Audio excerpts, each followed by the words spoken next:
in the right state. It can help your heart, it can help your blood pressure, it can help your mind to calm down.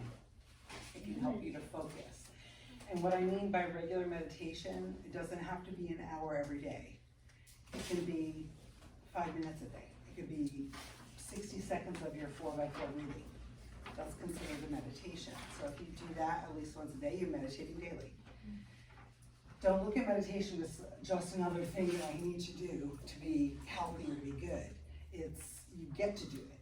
It's actually something that's really good for you and it feels good once you get it down and look over your expectations. A lot of people think that you're supposed to quiet your mind 100% and maybe even float. You know, I'm gonna levitate from this. That's not how it goes. What happens is we all have thoughts in our head all the time. And when you meditate, you're spending the time to discipline yourself to sit down for 5 minutes and try to quiet the thoughts. Try. That's all. Thought pops in, you let it go. Another thought comes in, you let it go. That's all. You don't spend time on it. It's like you can watch it, you can look at your brain, or look at your brain. Visualize your brain as being a room with 2 doors. As the thought comes in one door, you open the other door and just let it walk out. And that makes you like the observer of your thoughts, which makes you the observer of yourself. Right? So. Just witness. All right, yeah. Are you guys familiar with Star Wars? Yeah. Yoda, right? Oh, and wrong. Yeah. Would you like to play the theme of Star Wars on my Sure. I did the draft report for you, so. All right. I think that. I know, I think that was Close Encounters, wasn't it? Same competitors. Yeah. So Yoda was always talking about things like in the third person, right? Because he was the observer. That's why he was so wise. So you can be an observer to your own life. So you don't have to be caught up in the stuff that's happening to you. You can look at it in your mind like, oh look, that's happening. But you don't have to be a victim of it. Does that make sense? Witness. Can you describe that in a better way for me? Yeah. She says, Yeah, yeah. I can, but unto their understanding Yeah. is a little challenging. Where do you think our thoughts come from? Our brain. Where has it manifested? Where have we heard our thoughts before? In our head. Yes. Yeah. Yeah. So I'm gonna go back a little bit because I think this might Yeah. help connect the dots. When we meditate, so the brain is not designed to stop thinking. So meditation is designed to redirect the brain to calm the chatter. Does that make sense? So have you ever laid in bed and all you hear is your thoughts? Okay, so meditation is to help calm those thoughts.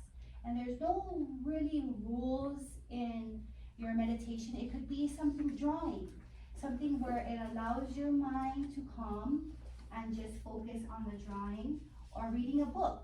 It allows, so meditation is designed to redirect the mind. Does that make sense? That's very well said. So when you're meditating in your bed, because I have a lot of chatter in my mind, so in bed is Yeah. really well for me because I like to calm the chatter of everything that went on during the day or things that's going on in my life. I try to just witness and let them come in and out, and then when you get really advanced, you can learn to label them. Sadness, excitement. So, these things will come to you. After the meditation. Yes. Yeah, because the Yes. meditation isn't about labeling. Yes, exactly. Once you can calm No, yourself. actually for meditation, it helps me settle my mind. But in meditation is to focus on either your breath or the sound. If you have calming music, the sound to calm the chatter in your mind. And with the breath, if you have thoughts that roll around over and over and over, breathe it out. Yeah. Right out of your brain. If it's meant to stay there, it'll come back. So Sometimes meditation we- is just designed to calm the mind. Yeah. And center the mind. And another good way to do that is to think of something that happened to you during the day that maybe wasn't so pleasant, right? So somebody yelled at me. So instead of in my head saying somebody yelled at me today, I'm going to change that to somebody yelled at Jody. So somebody yelled at Jody. So what that does is if I think of it that way, I'm not taking it personally. Like somebody yelled at me, ugh, you know, but somebody yelled at Jody.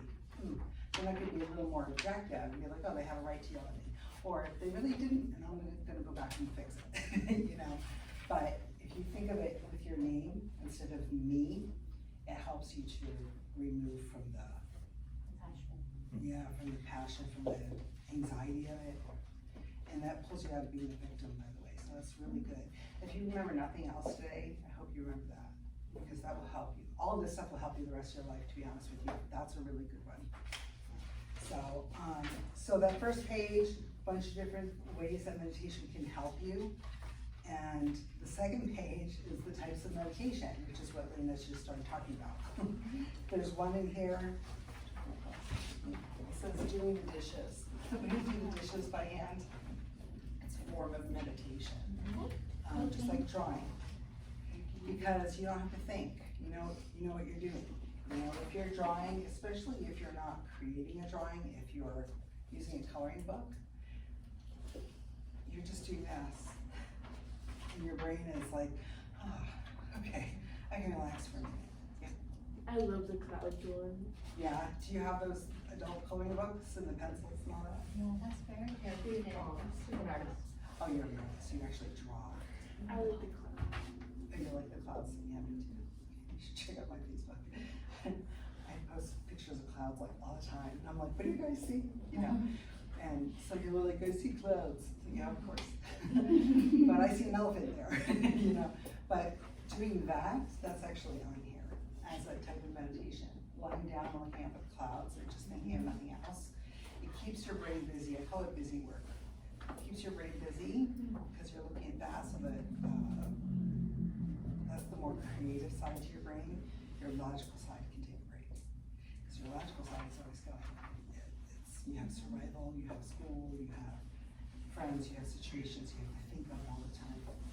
So, any form of doing something repetitively. You guys know people that shake their pencils or shake their foot and they cross their legs? That's rocking you and putting your body in a form of meditation. That's what it's over and over and over. That shifts it and it feels really good, right? Lying down looking at the clouds. I'm looking at the cloud. Right on. Perfect.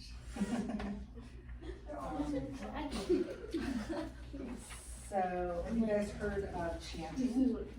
Let's try that actually. Have you guys heard of chanting? Have you ever heard of Om? Anybody sing Om?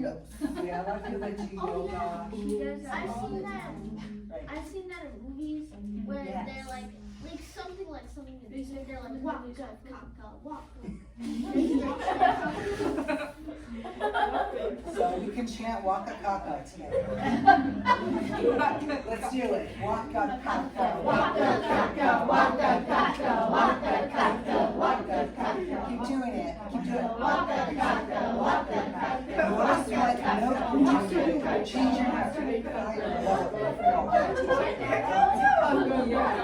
Higher, lower. When you say it over and over, it kind of loses the meaning. I don't know if there's a meaning to Waka Kaka, but you say a word. You can say book, book, book, book, book, book, book, book, and then it's like, wait, book, book,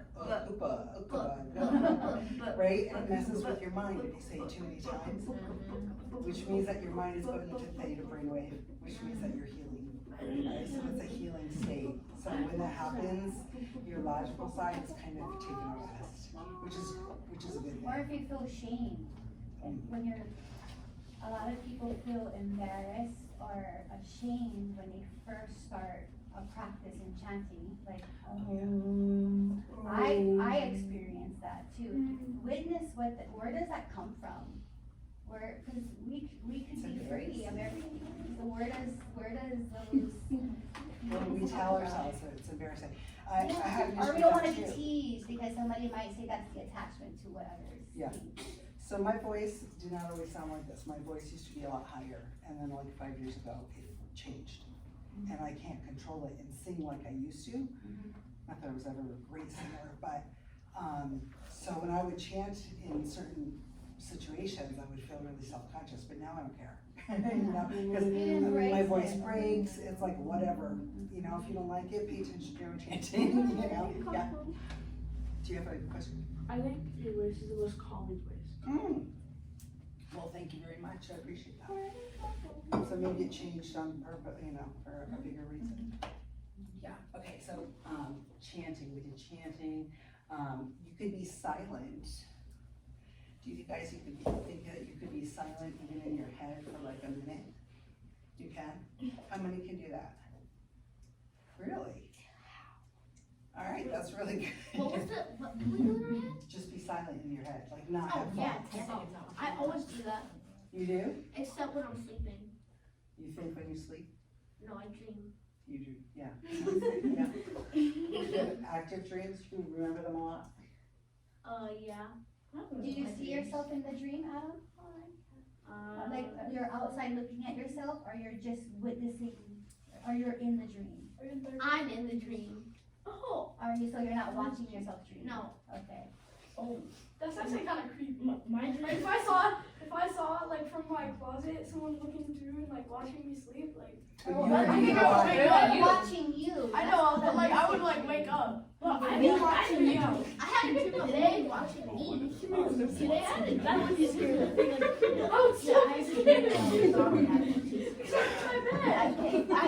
What scared me? It made me wake up. I think I said something. It would make me even dreaming and you're looking at yourself. Oh my god. That's perfect. It was Joe Teddy to Bob Henry. Yeah. Okay, so that's a scary dream. But, walking, being in nature, that can be, I don't know if you guys have ever heard of the labyrinth. There's some places that have like mazes outside that you can walk on. And it's like a circle and you go all the way around the circle, then you go smaller circle, smaller circle. And I used to think, like, what's the point of that? You're getting nowhere. But it's the methodical, you're walking, walking, walking, walking, and hitting the ground. It's giving you that rhythm, and that changes your brain. So that's the type of But meditation also. eventually, when you're in those mazes, you don't think about walking. At first, you're walking through the maze like this, right? And eventually, you're just walking through the maze. You're so connected. You don't have to think and look where you're walking. You can feel and sense. Yeah. J-Lo had a I think they connection. would really do What? that. Do you remember? Oh, we had a hike this one time and it was awesome, but many tragic things happened to me, but I still thought it was the most therapeutic thing ever. You were walking by yourself, remember? What? You were walking by yourself. I was walking by myself in the rain with like my pants ripped off and I was walking in the rain and it was beautiful and I was soaking wet and my boots were filled with water. It was awesome. That's, I Back your pants and you're like, I I think I barely have a got hole. wet. The only thing I got You're not was the scared injury. anymore. That's awesome. No, I still have That's my being connected to nature and enjoying it. And That's enjoying great. it. I That's did it. perfect. That is a form of meditation. There's also the return to focus. So if you pick something that you like to look at in a room right now, just pick something that you want to look at, a cloud or whatever. Wait, can I turn the lights on? No. Uh, You okay with that? Yeah, there you go. So just look at something and don't change your focus. Just look at it. Don't look at anything else. Look at that one thing. And then start observing the different, like how the light is hitting it. And then it might be a different color on one side than it is on the other. And then look at the depth of it. How far away is it from you? Focusing on that, whatever it is, doesn't matter what it is a form of meditation. So now your brain is thinking, okay, what time is this thing gonna be over? We'll bring it back, bring back your focus to the thing that you're looking at.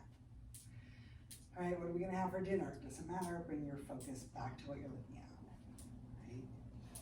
My foot itches, it doesn't matter, don't touch it. Pay attention to what you're looking at, bring your focus back, focus back. Keep doing that over and over, and the more you can do that, the more you're controlling your own self disciplining yourself, which gives you more power, right? More power over yourself, so you can control yourself, control your thoughts. That's a great way to do it, and it is meditative. There's one more that I want to go over, and it's called, on your paper, it's called Chalice. When I went to massage therapy school many years ago, it was a night school after everybody was working a full-time job and driving for an hour to get there, so everybody was all upset about the traffic and scattered and whatnot.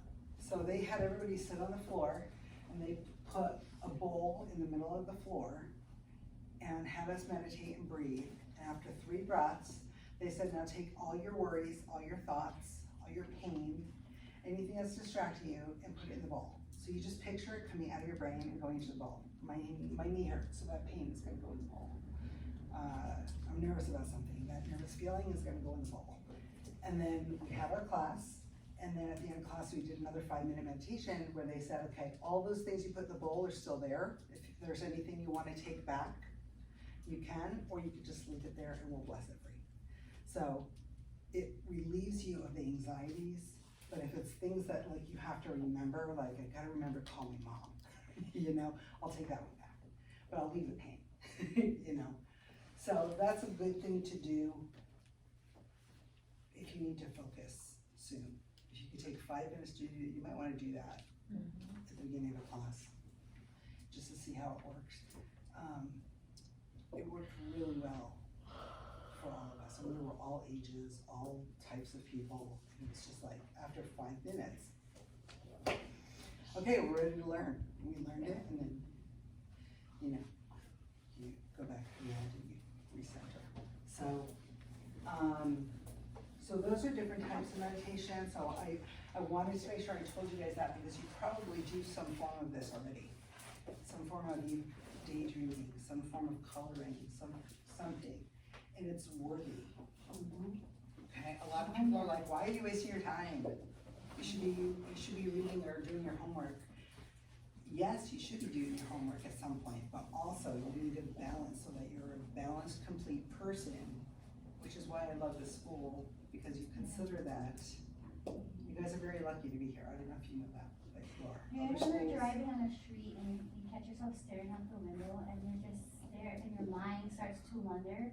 That's very healthy. Allow the mind to wander. Wait, what? Doesn't crash? Well, not if you're the driver. Don't drive at him. Or you're just sitting down and just staring, like when you guys go to the park and you just stare. You ever catch yourself doing that? That's how you get kidnapped. Zoning out? Zoning out. Yes, That's very, yes. that's important. If you really want to challenge yourself, when you snap out of that zone, Especially write down for what you were 2 zoning reasons. about. You're doing it. Right, just write it So down. that's And a then repetitive have a thing. You collection learn of it over every and time over, you were right? It's zoning out. repetitive. So it's meditative that way, but it's also the frequency, sound, it's creating a sound, which is a frequency. What do you play? Guitar. Yeah, She's so good at it. right on. So there are all kinds of notes and stuff, and you can study. I don't wanna go too deep. Yeah, I know, it's hard, it's like a fine There's so line. much. But there are a lot of songs that are based on, I don't know if you guys are familiar with chakras, but there are energy centers that we have within our bodies that connect body, mind, and spirit. And there's a certain note that goes with each one of those chakras.